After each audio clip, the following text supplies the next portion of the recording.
Picture this. Tens of thousands of years before cigarettes, before lighters, before anyone had ever heard the word tobacco. A human being crouches beside a fire and breathes in smoke on purpose. Not by accident. Not because the wind blew the wrong way. On purpose. That single act, choosing to inhale smoke, might be one of the oldest deliberate human behaviors we've never really stopped to think about. So when did this actually start? And why would anyone, in a world with no entertainment, no stress from emails, no modern anxiety, decide that breathing in smoke was worth doing? Here's the first surprise. Smoking, in some form, is far older than most people assume, and it almost certainly didn't start the way you'd expect. Let's go back to the very beginning. Early humans had fire for warmth, cooking, and protection from predators long before they had any concept of smoking. Something for pleasure or ritual. But living constantly around open fires meant something unavoidable. They were breathing smoke every single day, whether they wanted to or not. This matters more than it sounds. Some researchers studying the deep history of human behavior have proposed that prolonged, repeated exposure to fire smoke may have shaped early human respiratory tolerance over generations. In other words, smoke wasn't a choice yet, it was simply a constant, unavoidable part of daily survival. Humans were smokers, in a passive sense, long before anyone lit anything on purpose. So how did smoke go from an unavoidable byproduct of survival to something humans actively sought out? The answer seems to start not with tobacco at all, but with something far older: incense and ritual plants.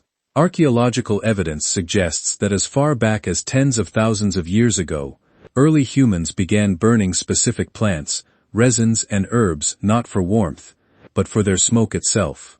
Some of the oldest evidence for intentional plant burning comes from sites where charred seeds and resins were found clustered around hearths in patterns that don't match ordinary cooking debris. Researchers studying these sites have proposed that this points to deliberate, repeated burning, the kind associated with ritual rather than random accident.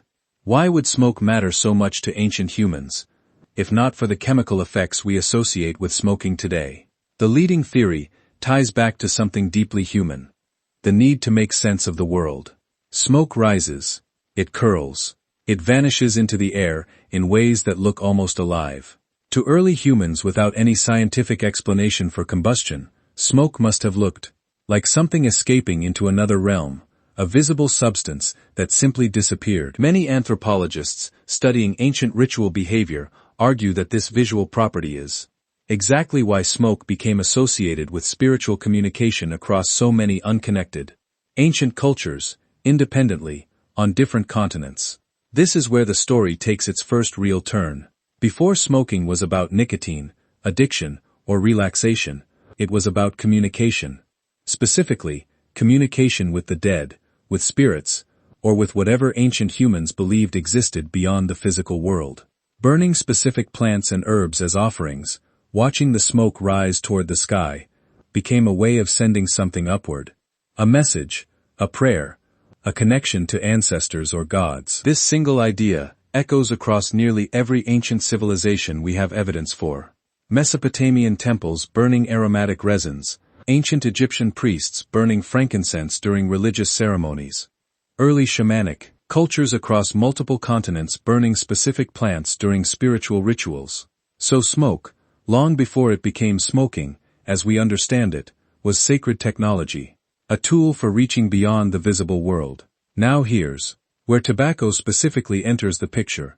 And the timeline might surprise you. The plant most associated with modern smoking, tobacco, has a much more specific and traceable origin. Archaeological and botanical evidence points to the Americas as the birthplace of tobacco use, with strong evidence suggesting indigenous peoples in the Americas were cultivating and using tobacco for thousands of years before European contact. Some estimates, based on archaeological pipe fragments and residue analysis, suggest tobacco use dates back at least several thousand years, with some researchers proposing it may stretch back even further. But here's the twist that changes everything about how we should think about this. Ancient tobacco use wasn't casual. It wasn't a habit. It was, in many indigenous cultures, a deeply ceremonial and even sacred practice, used in healing rituals, spiritual ceremonies, the treaty negotiations, and rites of passage. Many indigenous communities across the Americas developed specific ceremonial pipes, often elaborately carved, used exclusively for ritual purposes, rather than everyday casual use. The act of smoking tobacco in these contexts wasn't about a quick break or a habit to manage stress. It was treated as something closer to a sacred conversation, often shared communally, with deep symbolic meaning attached to the smoke itself rising upward. Much like the earlier incense traditions we just talked about. This is the part that should genuinely reframe how we think about ancient smoking. It wasn't recreational in the way modern smoking often is.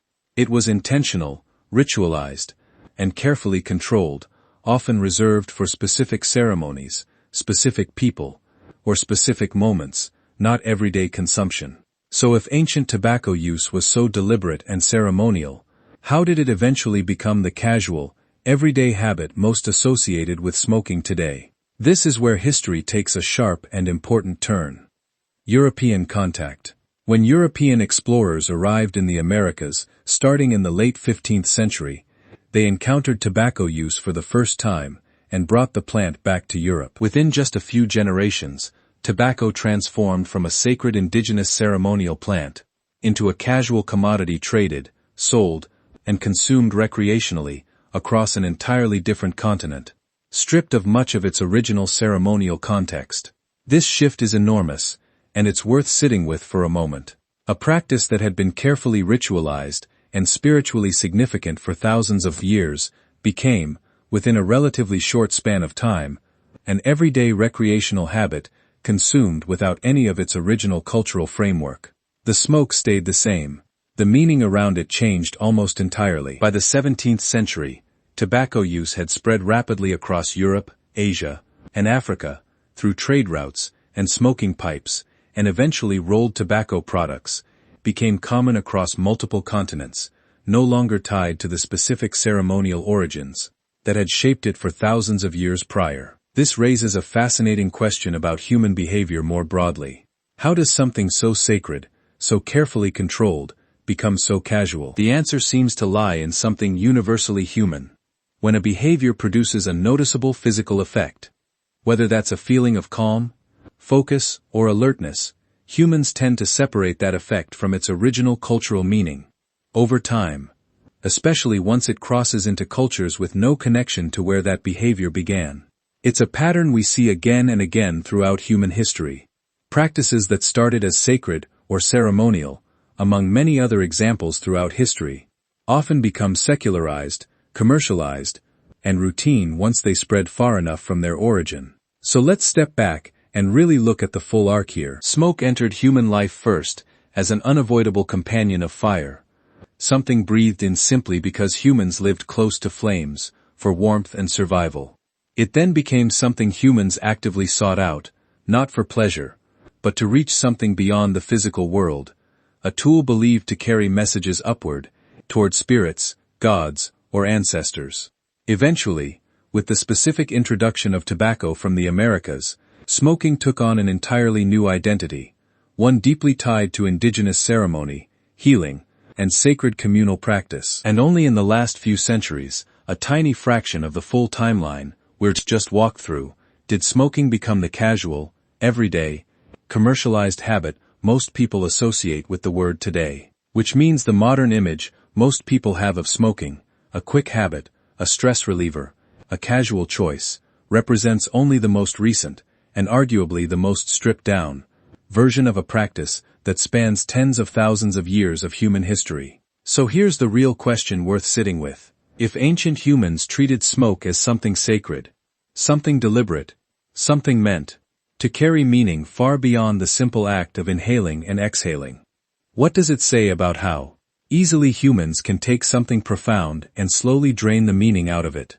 just by repeating it often enough, for long enough, far enough from where it started? Maybe the real story here isn't just about smoke. It's about how humans, again and again throughout history, take rituals built for connection and slowly turn them into habits built for convenience. If this changed how you think about smoking's deep history, let me know in the comments. Did you know tobacco use was originally this sacred and ceremonial? Hit like, subscribe, for more deep dives into the hidden psychology and history behind everyday human habits, and I'll see you in the next one.